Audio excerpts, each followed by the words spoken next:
მოგესალმებით ჩემო ლამაზებო, დღეს გავაკეთოთ წიწიბურა, რომელიც არის ვიტამინებით სავსე და რაც თავარია რკინით სავსე საკვები.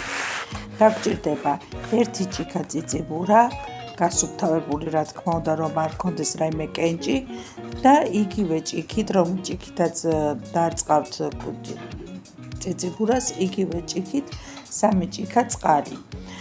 მე აქ ახლა ხედავთ ჯერ რეცხავ წიწიბურას ჩემო ძვირფასებო და შემდეგ ეს დავასხამთ 3 ჭიქა წყალს 1 ჭიქა წიწიბურას.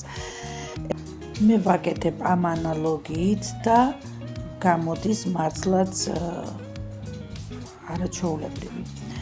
შემდეგ ჩემო გოგოებო ამ წიწიბურაში ჩავასხათ 2 სადილის კოვზი ზეთი და მარილი გემოვნებით.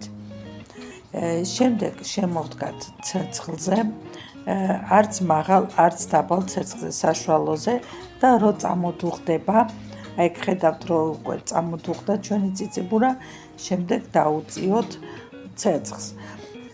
ცეცხლს რო დაუწევთ, შემდეგ დავახუროთ თავზე მჭიდროდ და გავაჩეროთ იქამდე სანამ წყალს არ შეიშრობს, ამოიწოვს წყალს. თითქოს ჩანს რომ უკვე წყალი აღარ აქვს, მაგრამ აი აქ კოვზით რომ ხედავ, უკვე ცოტა სისველე ქვემოთ ქვაბში არის. ამიტომ კიდევ გავაჩეროთ რომ სრულიად დაიშროს წყალი ჩვენმა წიწიბურამ. გემრიელი გამოდის მეგობრებო და ძალიან ფანტია. აი აქ ახლა როგორც ნახეთ აღარ აქვს წყალი, უკვე მზად არის. შეგიძლიათ დავუმატოთ კარაქი, რომელიც ძალიან უხდება. შეგიძლიათ ვინც დიეტაზე ხართ არ დავუმატოთ. არის უგემრიელესი, როგორც თავიდან გითხარით ვიდეოში ვიტამინებით სავსე, რკინა აქვს, ყულები.